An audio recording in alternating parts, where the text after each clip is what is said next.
What's this tool called? This tool is called a lathe.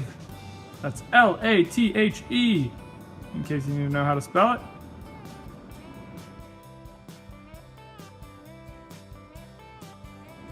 What does this tool do?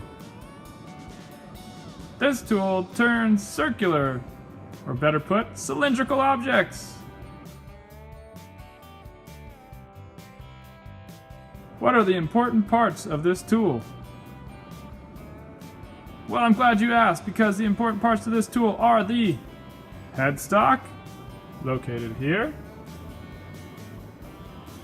the tailstock, located here, and on the tailstock you will find a lever lock here.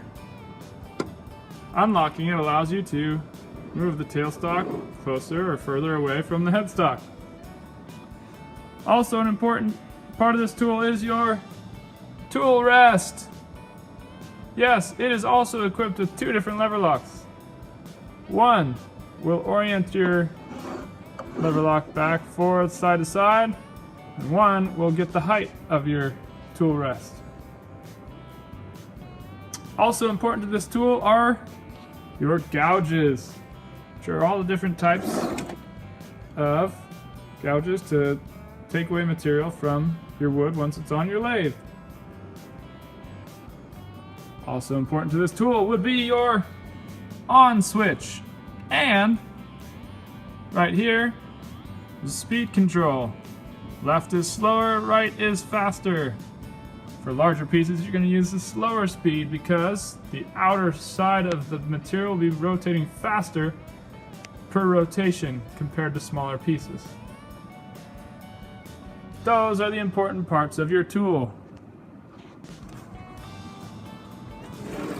Alright, before you use this tool, you want to make sure that your material is tightly fastened and it is properly centered here on the lathe.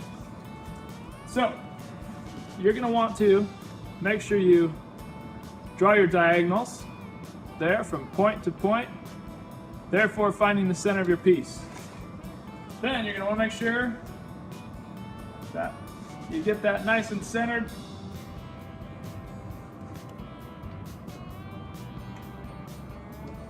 Once you find that it's centered, you're certain to lock down the lever lock on the tailstock nice and tight.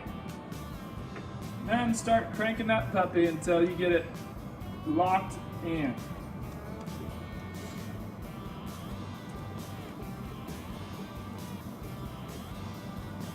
Alright, now my material's tight. Another thing you want to remember before you start this is that your tool rest is not hitting your material when your material spins. You can give it a little practice spin with your hand there. You'll lock down right about a 1/4 inch to a 1/2 inch away from your material. Alright, that looks good.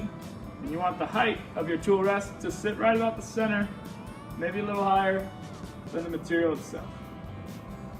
Now I've got that in place. I've spun it to make sure that it's not going to hit. And we're ready to go. But there's one more thing that you want to make sure you do before you start. Make sure your chisel is nice and sharp. There you go. I'm going to go ahead and demonstrate a little bit what it is to operate this machine.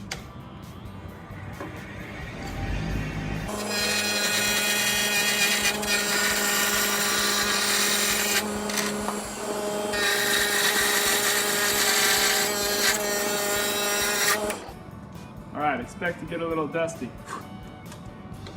What you need to do after using the tool. Done making your cuts. Alright, we want to make sure we have a nice clean zone for the next person that's coming. Alright, so just give a general sweep up, get the area respectively clean, move things away, put your gouge back, get it cleaned up. Also, after you use the tool, make sure that the tool is off. Sometimes I see people, they feel like they're done and they just leave the machine running.